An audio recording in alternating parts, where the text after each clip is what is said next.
নবীর কবর খুঁড়ে তার লাশকে পুড়িয়ে দেওয়া হোক নুরু পাগলার লাশের মতো।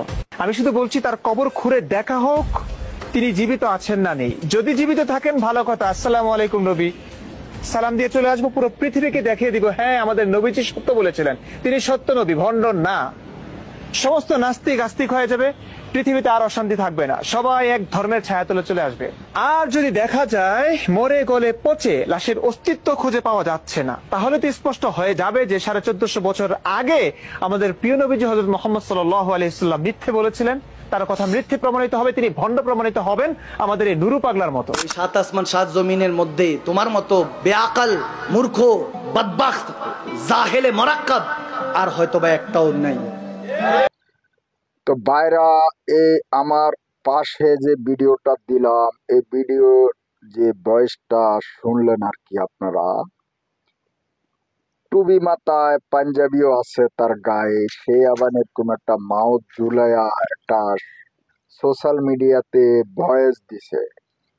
ভয়েসটা দিছে নুরা পাগলার ভয়েস। তো নুরা পাগলার যে জ্বালায়া দিছে, সে নুরা পাগলা পাগল, সে পাগলের গোরগোস্থানের থেকে উঠাইয়া আমাদের কিছু মাওলানারা আগুন দিয়া পুড়া ফেলাইছে। তো যে লোক কবরে গেছে সে লোকের বিচার তো জিন্দা মানুষ করতে পারে না, আল্লাহ কারোর কাছে এরকম বিচারের আদেশ দেন নাই।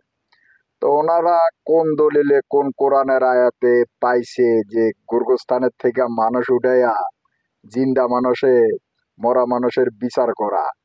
নুরা পাগলা যদি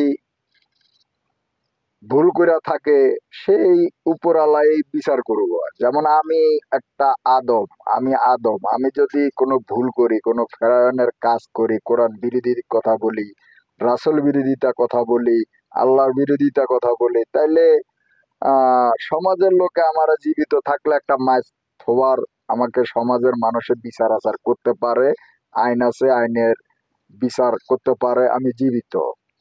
তো যখন আমি মারা যাব তখন আমি যদি সমাজের মানুষ যদি আমাকে প্রতিবাদ না করে, বিচার না করে, সমাজে মানুষ যদি আমাকে নাস্তিক বলে, আবার যদি আমি তোবা না করি, সমাজের জাতির কাছে ক্ষমা যদি না চায়, তাইলে একটা কথা আছে জীবিত মানুষের জন্য। তো এই নুরা পাগলা